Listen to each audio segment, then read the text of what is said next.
नमस्कार, मैं हूं राम किंकर सिंह। दिल्ली तक की खास पेशकश में एक बार फिर हाजिर हूं आपके सामने, आपसे जुड़ी हुई एक समस्या को लेकर। एक ऐसी गलती जो कि 10 साल पहले की गई थी 2012 में, लेकिन आज तक उस गलती को सुधारने के कई मौके भी आए, लेकिन न जाने क्यों सियासतदान इस तरफ अपना रुख नहीं कर रहे। जी, मैं बात कर रहा हूं कि 2012 में जब तीनों नगर निगम जो कि एक हुआ करते थे, उन्हें 3 फाड़ किया गया, ईस्ट, साउथ और नॉर्थ दिल्ली में बांटा गया।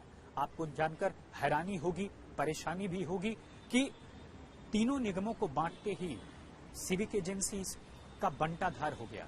और यही वजह है कि आज तक आम लोगों के बीच जब हम पहुंचते हैं ग्राउंड रिपोर्ट करने के लिए, तब उनका यही सवाल होता है कि जो समस्याएं उनके पास हैं वो अभी भी खत्म नहीं हुई, जिसकी वो अपेक्षा सिविक एजेंसियों से करते हैं। आपको बता दें, 2012 में जब तीनों निगमों को बांटा गया था, तब ये सोचा गया था कि अगर आप साउथ दिल्ली रहते हैं तो आपको जहां पर मैं खड़ा हूं, सिविक सेंटर का मुख्यालय ये है, दिल्ली गेट के पास पड़ता है। सपोज करिए आप ग्रेटर कैलाश से अगर आपको यहां पर आना है तो पूरा दिन लग सकता है।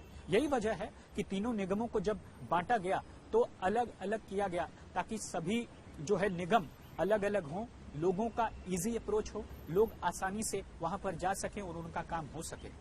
मंशा ठीक थी, उद्देश्य गलत था, लेकिन अभी तक जो रिजल्ट आ रहा है, जो आउटकम निकल कर आना चाहिए, जिस ऑब्जेक्टिव के तहत ये सब चीजें की गई थी, वो हल नहीं हो रहा है। और ये मैं नहीं कह रहा हूं, ये देश की जनता और खासकर दिल्ली की जनता कह रही है, जो कि अलग अलग इलाकों में रही।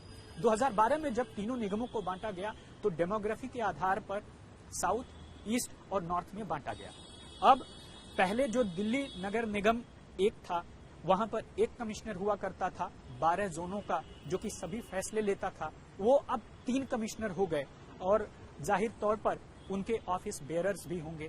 अब चूंकि 3 टर्म से दिल्ली बीजेपी का शासन है यहां पर, तो याद करिए कि अगर निगम एक होता तो वहां पर एक स्टैंडिंग कमेटी होती, एक एनवायरमेंट कमेटी होती, एक वर्क्स कमेटी होती। लेकिन अब ये 3 बन जाने से सब 3 गुना हो गया, यानी ऑफिस का खर्चा, जो स्टाफ है उसका खर्चा, और साथ ही साथ जो सियासतदान हैं उनके साथ भी जो लोग रहते हैं, उनको भी, जिन्होंने चुनावों में काम किया होगा, उनको भी जो है अगर वो जीत कर आते हैं तो वो संवैधानिक पद दिया गया। तो ऐसे में धीरे धीरे यह जो पहले एक था वो अब 3 गुना खर्चा हो गया। दिक्कत तब ये आई जब 2012 में 3 फाड़ होने के बाद जो फंड क्रंच की स्थिति सामने आई, यानी दिल्ली नगर निगम लगातार फंड की स्थिति से, फंड की कमी से जूझता रहा। इसके राजनीतिक प्रत्यारोप पर मैं नहीं जाता, आरोप प्रत्यारोप पर मैं नहीं जाता, लेकिन इतना जरूर है, साउथ दिल्ली नगर निगम मालदार माना जाता है, क्योंकि Greater Kailash, East of Kailash, Malviya Nagar और जो साउथ दिल्ली में अगर प्रॉपर्टी टैक्स और दूसरे अलग अलग टैक्सेस की मैं बात करूं तो वो सब आते हैं तो कमाई काफी ज्यादा होती है। और अगर वो रेवेन्यू काफी ज्यादा आता है तो उस रेवेन्यू के आने पर वह स्टाफ की सैलरी भी आसानी से दे सकते हैं, जो अपने खर्चे हैं वो निकाल सकते हैं। लेकिन जो दिक्कत आई वो आई ईस्ट एमसीडी में, जो दिक्कत आई वो आई जो है नॉर्थ एमसीडी में। और यही वजह है कि लगातार जो 2 एमसीडी हैं, नॉर्थ और ईस्ट एमसीडी, साउथ एमसीडी भी, ये सभी फंड क्रंच की स्थिति से जूझ रहे हैं। अब हुआ क्या था, मंशा थी लोगों के बीच इजी अप्रोच होगा, लेकिन ऐसा हुआ नहीं। लोगों के काम नहीं हो रहे, क्योंकि जब फंड ही नहीं है तो काम कैसे होगा, कैसे अंजाम देगा। शायद यही वजह है, स्ट्रीट लाइट की समस्या बरकरार है, प्राइमरी हेल्थ एजुकेशन की समस्या बरकरार है, और साथ ही साथ जो अलग अलग रोड रिपेयर की समस्या बरकरार है। ठीक है, और कई बार ये देखा गया है कि ये सब कुछ इसलिए ठीक नहीं हो रहा क्योंकि एमसीडी के पास तो पैसे ही नहीं, यानी मर्ज बढ़ता ही गया जो जो दवा दी। और ये मैं इसलिए कह रहा हूं क्योंकि मंशा या उद्देश्य या ऑब्जेक्टिव चाहे जो हो रहा हो, और ये बिल्कुल अभी तक वो क्लियर कट साफ दिख रहा है कि वह नहीं ठीक हो पा रहा है, वह मकसद हल नहीं हो पा रहा है। जो इजी अप्रोच लोगों के बीच होनी चाहिए थी वो नहीं हो पा रही है, क्योंकि दरअसल सिस्टम एक था, एक में 3 गुना दबाव बढ़ गया। 3 गुना दबाव बढ़ने के बाद जो रेवेन्यू था, जनरेशन रेवेन्यू पैदा करने की बात थी, वो नहीं हो पा रहा है। पहले ऐसा नहीं था, पहले जब नगर निगम एक था तो अगर किसी का भी रेवेन्यू होता था तो इक्वल डिस्ट्रीब्यूशन होता था, ऊपर से नीचे तक सबकी सैलरी मिल जाती थी। आज अगर ये एमसीडी यूनिफाइड हो जाती है तो एक तर्क दिया जाता है कि अगर निगम दोबारा से एक हो जाए तो सबसे पहले तो ये फंड क्रंच, यानी इस पर जो राजनीति होती है आरोप प्रत्यारोप की, नॉर्थ दिल्ली नगर निगम, ईस्ट दिल्ली नगर निगम, साउथ दिल्ली नगर निगम या किसी भी आप नगर निगम के शख्स से बात करेंगे तो ये कहेगा कि क्या करें, काम कर पाएंगे तभी जब पैसे मिलें। पैसे दिल्ली सरकार ने रोक दिए हैं। दिल्ली सरकार कहती है कि दरअसल हम पैसे तो दे दें लेकिन वह सैलरी नहीं देते, रोक देते हैं।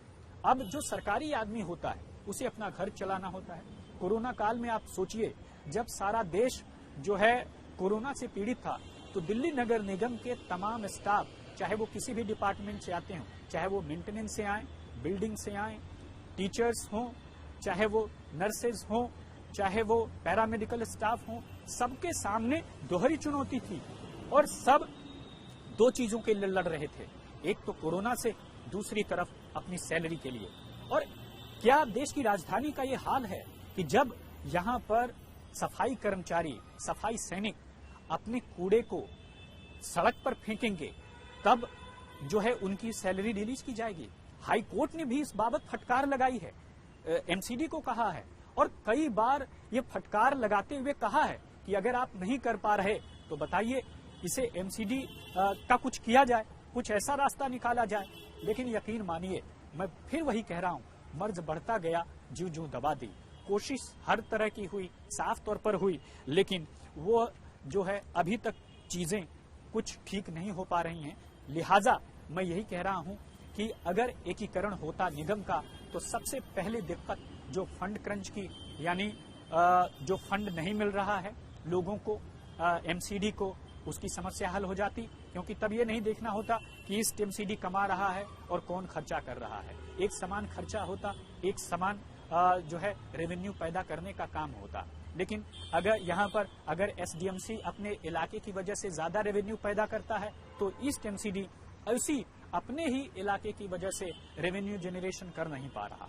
बहुत से ऐसी चीजें, कोशिशें भी हुई जिनसे अच्छा रेवेन्यू आया, जैसे वेस्ट टू वंडर पार्क की मैं बात करूं, पंजाबी बाग में बना, उससे कई करोड़ रुपए की लागत से बना और उसमें सिर्फ स्क्रैप का इस्तेमाल हुआ। आज की डेट में करोड़ों रुपए उससे कमाए जा रहे हैं। तो कमाई का साधन पैदा करना, और खासकर ऐसी स्थिति में जब चारों तरफ चुनौतियां हों तो एक बड़ा सवाल बन जाता है। लेकिन यकीन मानिए, अगर निगम एकीकरण होता है, सबसे ज्यादा फायदा उन लाखों कर्मचारियों को होगा जो कोरोना काल में दोहरी मार से जूझ रहे थे। उनके घरों में कम से कम वो काम करेंगे तो समय पर सैलरी आ पाएगी।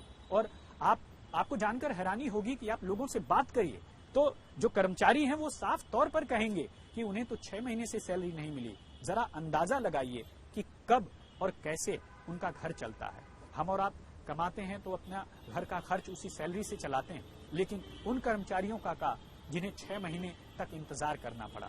आपको बता दूं, सबसे ज्यादा फायदा उन कर्मचारियों को होने जा रहा है। दूसरा, पहले ये आपको कोई कहेगा नहीं, लेकिन चूंकि निगम कर्मी बातचीत करते हैं तो पहले ऐसा होता था कि जब निगम एक हुआ करता था, अब ये आकलन कहा जा सकता है उनका, ये मेरा आकलन नहीं है, यह एक उनका आकलन है। उनका ये कहना है कि जब पहले निगम एक होता था तो जो ब्यूरोक्रेट्स आते थे वो काफी अनुभवी होते थे और उनकी बातों को कोई काटता नहीं था, वह ऊपर से नीचे तक सेम तरीके से इम्प्लीमेंट होता था। आज के दौर में ऐसा नहीं है।